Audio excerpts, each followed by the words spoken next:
बिस्मिल्लाहिर्रहमानिर्रहीम। मोहतरम नाज़रीन, अस्सलामु अलैकुम वरहमतुल्लाहि वबरकातुहू। आज मुहर्रमुल हराम की 2 तारीख़ है। मुहर्रमुल हराम ये बहुत अज़मत वाला महीना है और ख़ुसूसियत वाला महीना है। चूँकि ये महीना ख़ुसूसियत वाला है और फजीलत वाला है और एहतराम वाला महीना है, इसलिए इसका नाम ही मुहर्रम रखा गया। मुहर्रम के माने हैं एहतराम वाला महीना और अज़मत वाला महीना।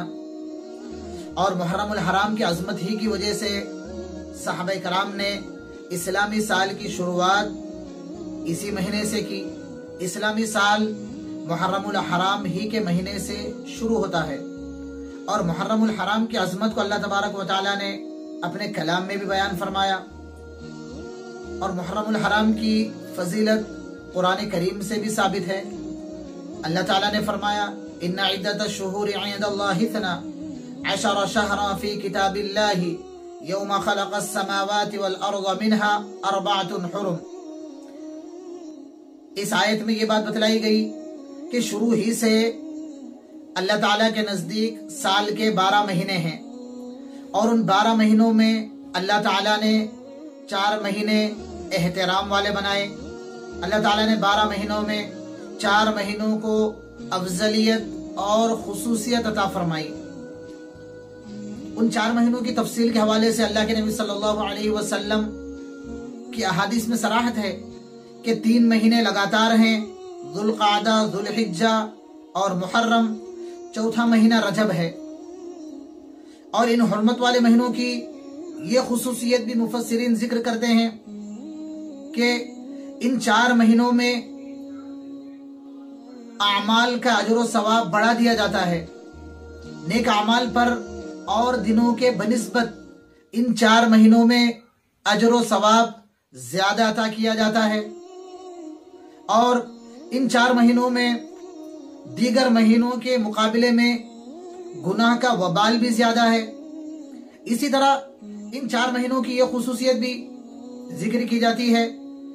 इमाम अबू बकर जस्सास रहमतुल्लाहि अलैह ने अहकामुल कुरान में ये नुक्ता भी लिखा है कि जो कोई इन 4 महीनों में इबादत का एहतमाम करे, इबादत पर, अल्लाह ताला की इताअत पर तवज्जो दे, तो अल्लाह ताला इन 4 महीनों में इताअत की बरकत की वजह से 8 महीनों में भी इताअत की तौफीक देते हैं।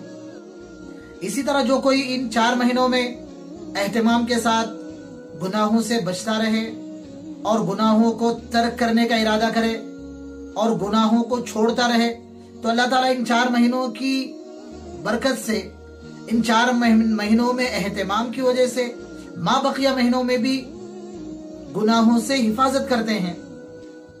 इन 4 महीनों में मुहर्रमुल हराम का महीना खुसूसियत वाला है। इसको अल्लाह ने कुछ खुसूसियत अता फरमाई।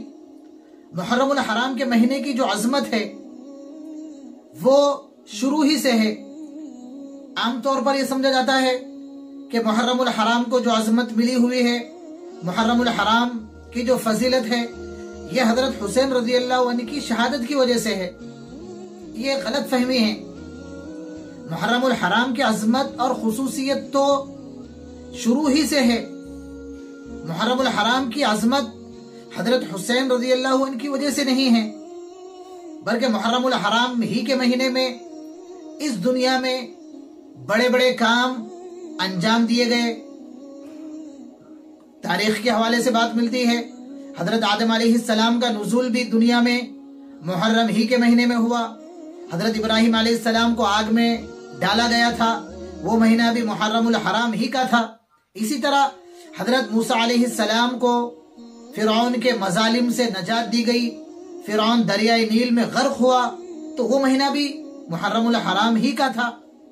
और मुहर्रमुल हराम के सिलसिले में ये बात भी कुतुब सीरत में मिलती है कि अल्लाह के नबी सल्लल्लाहु अलैहि वसल्लम की बेअसत से पहले भी ज़माने जाहिलियत के लोग भी इस महीने का बड़ा एहतराम करते थे और इस महीने में लड़ाई झगड़े को हराम समझते थे।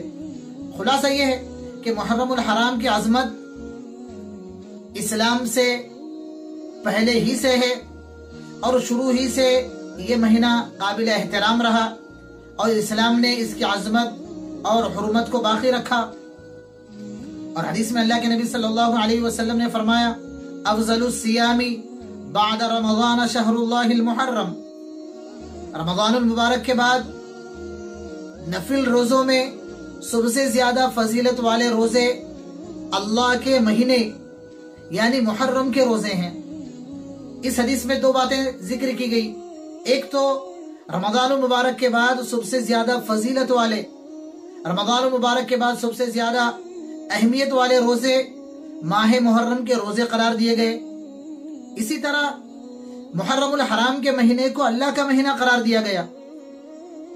اب ظاہر بات ہے کہ جس چیز کی نسبت اللہ سے جڑ جاتی ہے پھر وہ مہینہ قابل احترام بھی ہوتا ہے اور خصوصیت والا بھی ہوتا ہے۔ محرم اللہ کا مہینہ ہے اور اللہ کی رحمت کے نزول کا مہینہ ہے۔ محرم الحرام میں روزہ رکھنے کا حکم دیا گیا۔ رمضان المبارک کے بعد فضیلت والے روزے محرم کے روزے قرار دیے گئے۔ تو یہاں یہ بات سمجھ لینا چاہیے کہ یہ فضیلت پورے مہینے کی ہے۔ یہ فضیلت محرم الحرام کے 30 دنوں کو شامل ہے۔ عاشورہ کے روزے کی فضیلت اس سے الگ ہے، وہ اور خصوصیت والا دن ہے، لیکن پورے محرم الحرام کے روزے اور محرم الحرام کے کسی دن کا بھی روزہ یہ بھی فضیلت والا ہے۔ حضرت عبداللہ ابن عباس رضی اللہ عنہ کی روایت سے یہ بات بھی معلوم ہوتی ہے من صام یوما من المحرم فلہ بکل یوم 30 یوما۔